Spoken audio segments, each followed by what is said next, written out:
Hey guys, welcome back to our channel. Today, we're talking about Prince Harry's new book, Spare, and what it really means. As you may know, the book has caused a lot of controversy and speculation about what Harry's true motives are. So, let's dive into it and decode the messages behind his words. With the release of the Netflix docu-series Countless Interviews, and now Prince Harry's book Spare, it feels like we finally got an inside look at the Duke of Sussex's private life. But with more information than ever, why does it still feel so unclear what Prince Harry really wants? In the beginning of the book, Harry says that he wrote Spare to explain to his brother, and the public why he ultimately had to leave his position and the country. I have to tell them. And so poor Willie world, here you go. But in an interview with the Telegraph, Harry says it's an attempt to save his family, claiming this is not about trying to collapse the monarchy, this is about trying to save them from themselves. And in another interview, he claims to have written Spare to protect his nephews and niece. In theory, it could have been a combination of these things that inspired him to finally get his story out, but the $20 million advance probably didn't hurt either. In the book itself, a confusing picture emerges. He says things that are totally at odds with each other, like admonishing the institution of the royal family, but still seemingly wanting to be a part of it, or at the very least benefit from it. So what exactly is Harry looking for? Redemption or revenge, to change the system or rub salt in the wounds? Here's our take on how, by trying to clear the air, Prince Harry may have just muddled the waters more, and how at the same time Spare paints a picture of a man at odds with himself. For in Spare is an inside look at the royal family, the likes of which the public has never gotten to see. In it, we hear Prince Harry yearn for normal family dynamics, and for his family to act like family at all. He said in interviews that he wants a relationship with his family, and yet the book itself feels like the ultimate act of defiance, something that could very well undo any kind of future he could have with them. The royal family's unofficial motto is never complain, never explain, but in Spare, Harry does both. What they have to say to me and what I have to say to them will be in private, and I hope it can stay that way. And it's clear he knew the risks going in. In fact, Harry said he trimmed down the memoir from 800 pages to 400 pages, choosing not to publish certain details, knowing his family would never forgive him. When asked about this specifically, Harry says one of the themes across the interviews is, how can you say you want your brother and father back? Surely writing a book is not the way of going about it.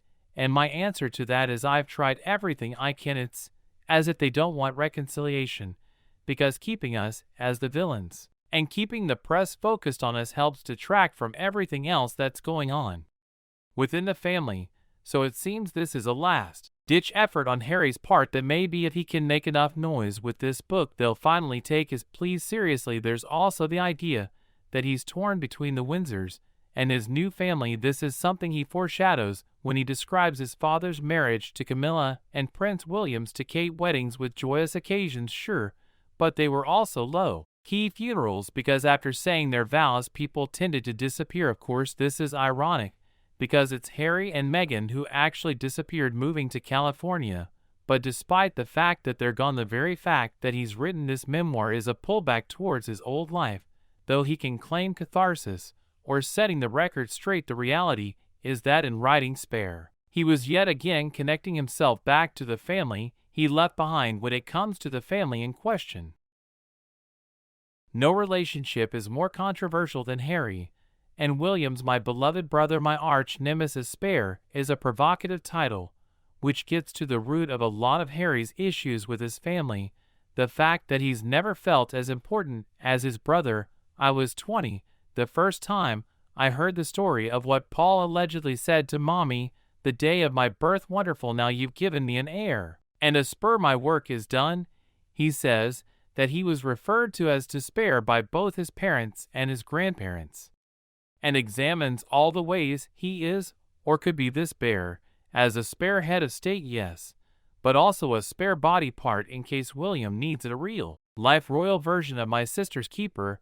I was brought into the world in case something happened to Willie. I was summoned to provide backup, distraction, diversion, and if necessary a spare pod. Harry feels like no one cares as much about him as they do his brother, something he explores when he writes that his father and brother were never allowed to travel on the same flight because there must be no chance of the first and second lines of the throne being wiped out, but no one gave a damn who I traveled with. The spare could always be spared, but when we examined it a little closer, he seems to conflate the royal family, the institution, with the royal family, his family. My family had declared me a nullity, yet he also describes tender moments with his family, moments that don't imply they thought of him as a nullity. His father, who he says always calls him darling boy, went into his room to sit with him every night.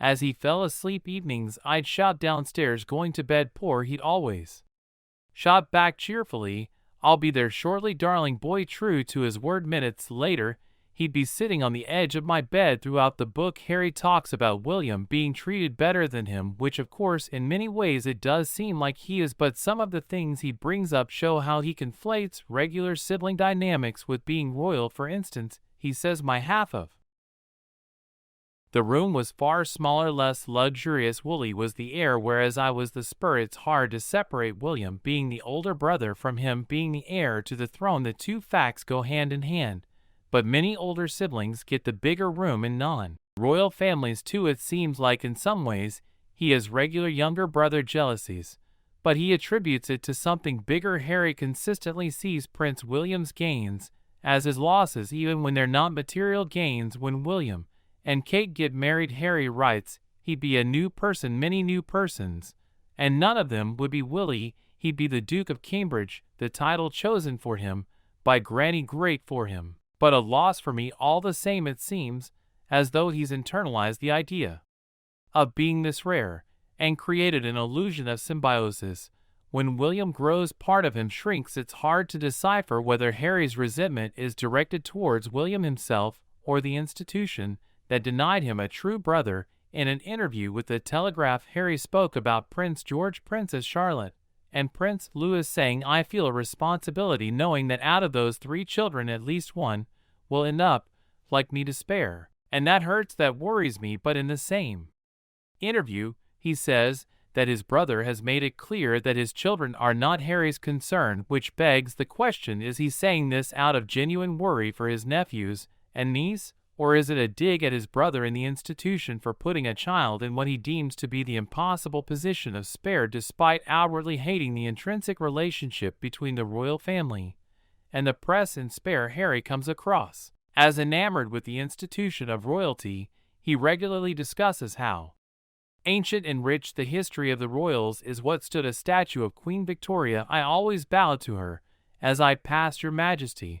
I found the Grand Marmar of Europe hugely compelling. Despite renouncing his position in the family, he still reveres the idea of royalty itself, and often talks about how much he loves his mother country too. Harry also never seems to truly connect the extensive issues of racism that he describes in Britain with the country's colonialist past, which was led by his family.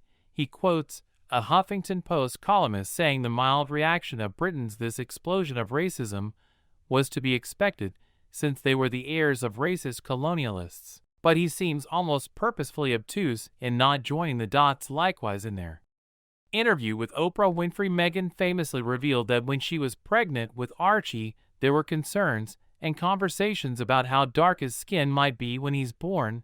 But in a later interview here, Mary denies that these conversations were racist. The British press said that, right?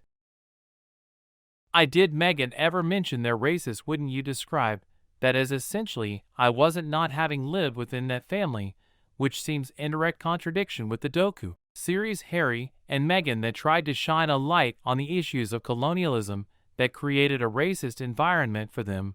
Why would Harry want to retain his royal title or ties to a place that was so fundamentally wrong for his family? It's revealed that Harry and Meghan had hoped to keep some of their royal duties despite leaving the country. I love my mother country, and I love my family, and I always will. I just wish the second darkest moment of my life, they've both been there for me. He says that the families let them keep these duties, left them feeling blindsided and without the security they needed both physically and monetarily. The subject of money comes up several times in Spare. Harry reveals that he and his brother were kept on their father's payroll. We agreed to serve the monarch, surrender our autonomy, keep our hands and feet inside the gilded cage at all times, and in exchange the keepers of the cage agreed to feed and clothe us. And that once Meghan was in the picture, his father didn't want to keep supporting him. Well, darling boy, you know there's not enough money to go around, but he attributes this to his dislike of her, not the fact that money wasn't available. Paul might have dreaded the rising cost of maintaining us, but why he really couldn't stomach was someone new dominating the monarchy, grabbing the limelight, someone shiny and new coming in and overshadowing him. Though he's open about a lot of things in the book, he doesn't discuss exact figures, but Harry's allowance was rumored to be more than $3 million a year. He's also got several trust funds and an inheritance from his mother, yet he claims in the book that once his father cut him off, he had virtually nothing. He was my boss, my banker, my comptroller, keeper of the purse strings throughout my adult life, cutting me off therefore meant firing me without redundancy pay and casting me into the void after a lifetime of service, more after a lifetime of rendering me otherwise unemployable. However, Meghan and Harry's deal with Netflix and his book deal are said to be collectively worth about $120 million, so it's possible that he exacted loud public revenge on his family for a reason to replace the financial security that they took from him. I'd never asked to be financially dependent on Paul Sponge, the papers called me. But there's a big difference between being a sponge and being prohibited from learning independence. Throughout his memoir, his Netflix documentary, and his promotional interviews, Harry tries to paint himself as a victim of birth order of a messed up family and a society, but what we actually see is someone who's never really been in touch with reality through no fault of his own. He reads into some things such as healthy sibling rivalry as intensely dramatic. Meanwhile, he brushes off really big issues like British colonialism when they don't fit neatly into his narrative. Ultimately, in Spare, we see a glimpse of a man who is so tangled up in torment that his desires remain unclear. As I wanted peace, I wanted it more than anything. I wanted it for my family's sake and for my own. So, what does all this mean? In the end, we can't say for sure what Harry's true motives are, but the book does offer a glimpse into the complicated relationships and dynamics of the royal family. It's clear that Harry is a man at odds with himself, torn between two families, and struggling to find his place in the world. What do you think? Let us know in the comments below. And if you enjoyed this video, don't forget to like and subscribe for more content like this. Thanks for watching.